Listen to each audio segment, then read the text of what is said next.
کعبہ شریف یہ وہ جگہ ہے، یعنی 1000 بار کسی نے کعبہ دیکھا ہو یا کبھی بھی نہیں دیکھا، اور لاکھوں بار ویڈیو میں دیکھا اور تصویروں میں دیکھا ہو، لیکن جب فرسٹ ٹائم بندہ کعبے کے سامنے جاتا ہے نا،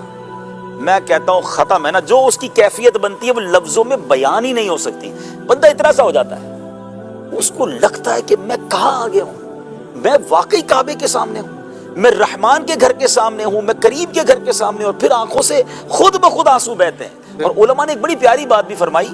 کہ جو یہ ہے نا کہ کعبے پر پہلی نگاہ پڑتے ہی دعا قبول ہوتی ہے، فرمایا اس کی ایک وجہ یہ ہے کہ کعبے کو دیکھ کر تمہارے دل پر جو کیفیت طاری ہوتی ہے نا، ایکچول وہ کیفیت کی وجہ سے دعا قبول ہوتی ہے۔ یہ کیفیت وطن میں طاری ہو جائے تب بھی دعا قبول ہو جائے گی۔ تو کعبے کو دیکھ کر واقعی، یعنی ناظرین آپ کو شاید میں الفاظ میں نہیں بیان کر پاؤں گا، جو گئے وہ میری بات کو ایکسپٹ کریں گے، اسپیچ لیس۔ کعبے پر پڑی جب پہلی نظر، واقعی کیا چیز ہے دنیا بھول گیا، انبلیویبل۔ یقین کریں ایسا دل کے قریب یہ شعر ہے، صرف الفاظ نہیں مانگتے، کبھی اشک مانگتے ہیں، کبھی دل مانگتا ہے، کبھی کیفیت مانگتی ہے۔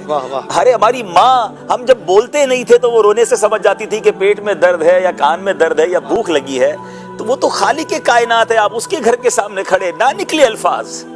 وہ ہماری کیفیت جانتا ہے کہ میرا بندہ کیا لینے آیا ہے، اس کی دل میں تمنا کیا ہے، اس کی پرابلم کیا ہے۔ بس کعبے کو دیکھتا رہے بندہ، کچھ زبان سے نہ بھی کہہ پایا تو کریم کے در پر آئے ہیں۔ مجھے بتائیں نا ناظرین، ہمارے اور آپ کے گھر پر کوئی آ جائے تو ہم کیا کہتے ہیں، یار گھر پہ آ گیا ہے، اب تو اس کا خیال رکھنا پڑے گا، مہمانوں کا کتنا ٹیک کیئر کرتے ہیں۔ تو جو کریم کے در پہنچ جائے اور پھر دکھی دل کے ساتھ پہنچے، تمنا لے کر پہنچے، تو نہیں آئے گا خالی۔ اس یقین سے جانا ہے مکہ پاک میں کہ اب اللہ کے گھر پہ جا رہا ہوں اور کریم کے در سے لے کر آؤں گا۔ واقعہ میں نے پہلے بھی سنایا، لیکن کہتے نا کچھ الفاظ ادھر لگتے ہیں،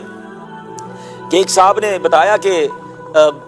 کعبے کے دروازے کے سامنے، اچھا میں نے کہا نا واقعات سب کے ساتھ ہوتے ہیں، تو واقعی کبھی کبھی تو وہ کہتے ہیں چنگاری ہوتے ہیں کچھ لوگ، برابر میں بیٹھ کر ایسے دعا مانگ رہے ہوتے ہیں یا ایسے الفاظ سے دعا مانگ رہے ہوتے ہیں، ہمیں کرنٹ لگ جاتا ہے کہ یار یہ کیسے بات کر رہا ہے اللہ تعالیٰ سے، اور اس کی کیفیت کیا ہے۔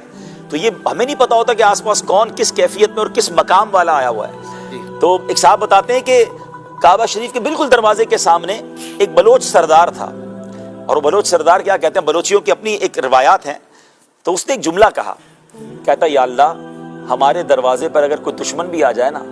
تو ہم اس کو معاف کر دیتے ہیں۔ اے اللہ میں تیرا دشمن نہیں ہوں مگر تیرے دروازے پر آ گیا ہوں، گناہ گار ہوں مگر دشمن نہیں ہوں۔